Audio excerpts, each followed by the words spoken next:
नमस्ते, मैं हूँ डॉक्टर प्रियंका भांडगे। अर्ब्स पाल्सी की ऑनलाइन फिजियोथेरेपी ट्रीटमेंट शुरू करने के लिए आपको क्या-क्या करना पड़ेगा और ये प्रोसेस किस तरह से होती है, उसके लिए मैंने ये वीडियो बनाया है। तो सबसे पहले अर्ब्स पाल्सी क्या होता है, किस तरह से ये प्रॉब्लम आती है और क्या-क्या इसमें फाइंडिंग्स मिलते हैं, तो ये वीडियो ऑलरेडी मैंने यूट्यूब पे बनाया है जिसमें अर्ब्स पाल्सी के लिए जो प्रॉब्लम है उसका पेरेंट के लिए क्या-क्या एजुकेशन होना चाहिए यानी कि जानकारी होनी चाहिए, वो इस वीडियो में सारी इंफॉर्मेशन दी हुई है। अब उसके बाद नेक्स्ट स्टेप आती है कि अर्ब्स पाल्सी की ट्रीटमेंट किस तरह से राइट मेथड में करना जरूरी है। अब ये ट्रीटमेंट आप ऑनलाइन भी ले सकते हैं और फिजिकल फॉर्म में यानी कि नियर बाय फिजियोथेरेपिस्ट के पास भी अगर जा रहे हैं तो इसी तरह से इसकी सही मेथड में ट्रीटमेंट होना जरूरी है। लेकिन अगर फिजियोथेरेपिस्ट जो है इस तरह से आपको ट्रीटमेंट अप्रोच नहीं दे रहे हैं जो मैं आपको आगे बताने वाली हूँ, तो आप ये ऑनलाइन मेथड यानी कि घर बैठ के सेम जिस तरह से अभी ये वीडियो देख रहे हैं उसी तरह से सारा एजुकेशन ट्रीटमेंट फॉर्म में मैंने बनाया है, स्टेप बाय स्टेप मेथड में। वो आप घर पे लेके ये प्रोग्राम आराम से सारी ट्रीटमेंट सिर्फ समझ ही नहीं सकते हैं, प्रैक्टिकल फॉर्म में आपके बच्चे को दे भी सकते हैं और रिजल्ट जो मिल रहा है वो देख भी सकते हैं और आपके बेटे की रिकवरी सही टाइम पे सही डॉक्टर के पास सही तरीके से अचीव भी कर सकते हैं और सर्जरी से दूर भी रह सकते हैं। और काफी सारे वीडियोस ऑलरेडी यूट्यूब पे है जहाँ पे मैंने हर अलग-अलग बच्चों के वीडियोस भी शेयर किए हैं जहाँ पे उन्होंने ऑलरेडी ऑनलाइन ट्रीटमेंट हमारे पास सिर्फ ली नहीं है, उनको रिजल्ट भी बहुत अच्छा मिला है और सर्जरी की जरूरत भी नहीं पड़ी है।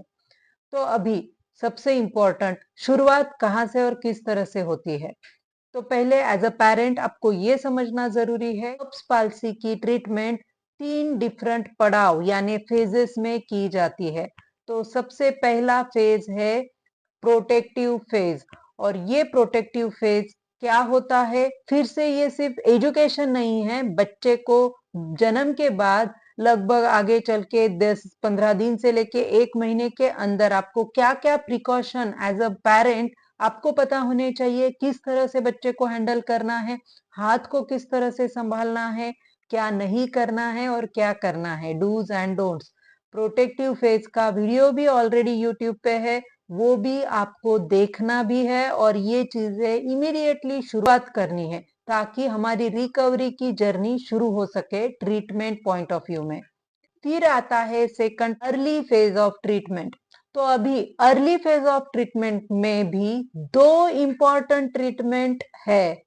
पहला ट्रीटमेंट है स्टिमुलेशन ट्रीटमेंट। अभी स्टिमुलेशन ट्रीटमेंट किस और कौन से कंडीशन में कौन से बच्चे के लिए जरूरी है ये समझना भी आपके लिए जरूरी है। तो अभी इसके लिए आपको क्या करना है, बच्चे हाथ पैर हिलाते ही रहते हैं, छोटे बच्चे मूवमेंट करते हैं, तो बस वही वीडियो आपको कैप्चर करना है यानी कि 30 सेकंड से लेके 1 मिनट तक आपके बच्चे का खेलते वक्त या मूवमेंट करते वक्त नींद में जब भी वो मूवमेंट कर रहा है तो वो वीडियो आप बच्चे का लीजिए और ध्यान उस चीज का रखिए कि आपको जो अफेक्टेड हैंड है उसको हाथ नहीं लगाना है, वही तो हमें वीडियो में देखना होता है कि वो खुद से कितना मूवमेंट कर रहा है या बिल्कुल भी नहीं कर रहा है। तो ये वीडियो जब हमारे पास आ जाता है तो पता चलता है कि इस बच्चे को स्टिमुलेशन ट्रीटमेंट की जरूरत है या नहीं। और जब स्टिमुलेशन ट्रीटमेंट की बात आती है तो ये दी ही जाती है जहां पे हाथ की बिल्कुल भी मूवमेंट नहीं है। तो ये कंफ्यूजन मत कीजिए कि हाँ उंगलियों में मूवमेंट है या एल्बो में है या शोल्डर में है, ऐसा भी हो सकता है पूरे हाथ में मूवमेंट ना हो या किसी के बच्चे में सिर्फ हाथ शोल्डर में मूवमेंट होती है, किसी बच्चे में सिर्फ फिंगर में होती है, तो किसी बच्चे में सिर्फ एल्बो की मूवमेंट होती है। डिपेंडिंग ऑन इंजुरी कोई पार्ट में होगी कोई पार्ट में बिल्कुल भी नहीं होगी, तो भी स्टिमुलेशन ट्रीटमेंट जरूरी होता ही है। तो इसीलिए आप ये वीडियो लेना आपके लिए जरूरी है और नेक्स्ट स्टेप आपके लिए ये होती है कि आप ये वीडियो हम तक पहुंचाइए, और ये वीडियो आने के बाद ही हम आपको कंफर्म बता सकते हैं कि अर्ली फेज में जो 2 इंपॉर्टेंट ट्रीटमेंट में पहली ट्रीटमेंट स्टिमुलेशन है, ये लगने वाला है या नहीं। अगर ये ट्रीटमेंट आपके बच्चे को लगने वाली है स्टिमुलेशन की, तो इसका भी ऑलरेडी प्रोग्राम, किस तरह से स्टिमुलेशन आप मशीन ट्रीटमेंट ले सकते हैं,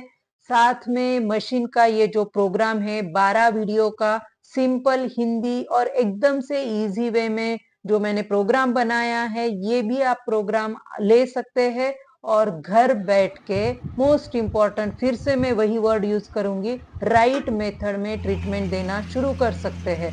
मैं ये बार बार बताने का मेरा एक ही पर्पज है, अक्रॉस वर्ल्ड से पेरेंट कांटेक्ट कर रहे हैं और उनकी एक ही शिकायत होती है, डॉक्टर मिलते नहीं है, अगर मिलते हैं तो वो ट्रीटमेंट देते नहीं है, और अगर ट्रीटमेंट दी भी तो भी रिजल्ट मिलता नहीं है। इसके पीछे एक ही रीजन होता है, structure, step by step, scientific right method कहीं ना कहीं मिस हो ही रही है। और इसीलिए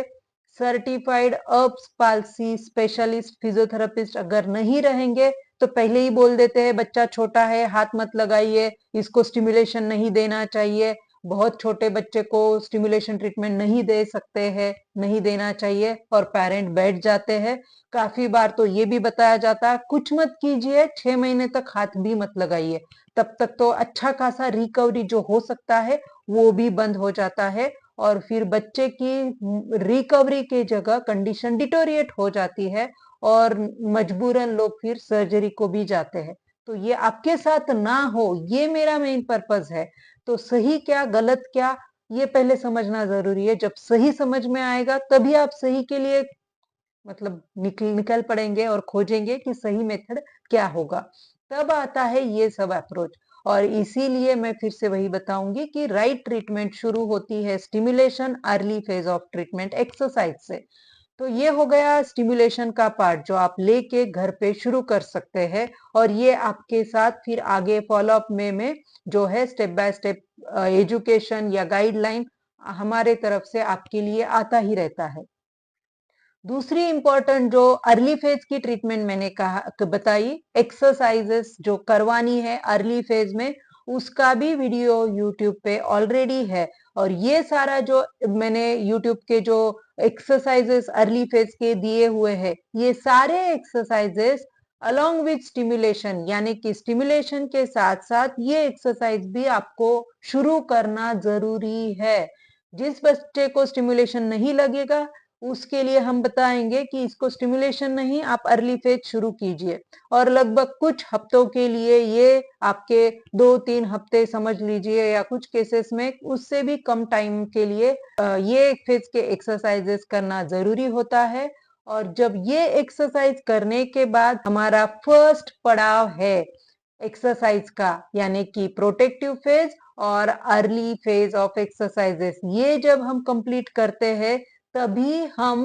साइंटिफिकली और ट्रीटमेंट रिकवरी पॉइंट से कह सकते हैं कि हमने पहला पड़ाव पूरी तरह से कंप्लीट किया है विथ रिकवरी, और तभी हम सेकंड पड़ाव यानी कि लेट फेज ऑफ एक्सरसाइज पे आ सकते हैं। और लेट फेज के बाद जब ये आगे का कुछ महीने तक का चलने वाला सफर होता है, लगभग 2-3 महीने से लेके 6 महीने 8 महीने तक लगभग ये प्रोसेस लेट फेज का चलता है। और उसके बाद में जब बच्चा चलना शुरू करता है, कुछ बच्चे 9वें-10वें महीने में या 1 साल तक लगभग नॉर्मली सारे बच्चे चलना शुरू करते हैं, और उसके बाद आता है एडवांस फेज ऑफ ट्रीटमेंट। तो इस तरह से जो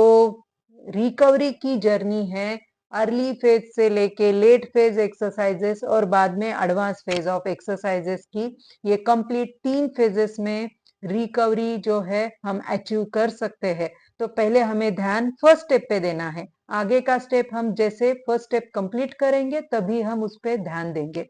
तो आई होप ये सारी इंफॉर्मेशन आपको जो मैंने अभी बताई है अच्छे से समझ में आई भी होगी। तो आप इस वीडियो को जो समझ के उस तरह से एक्शन लीजिए, और आपकी फर्स्ट जो स्टेप है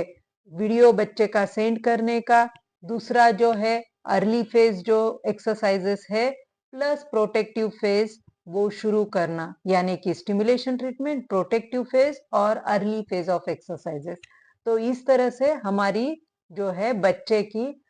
अर्ब्स पाल्सी की रिकवरी की जर्नी यहाँ पे शुरू होती है ट्रीटमेंट फॉर्म में। और फिर भी अगर आपको कुछ क्वेश्चंस है, डाउट है, तो आप जरूर कांटेक्ट कीजिए, पूछिएगा। धन्यवाद।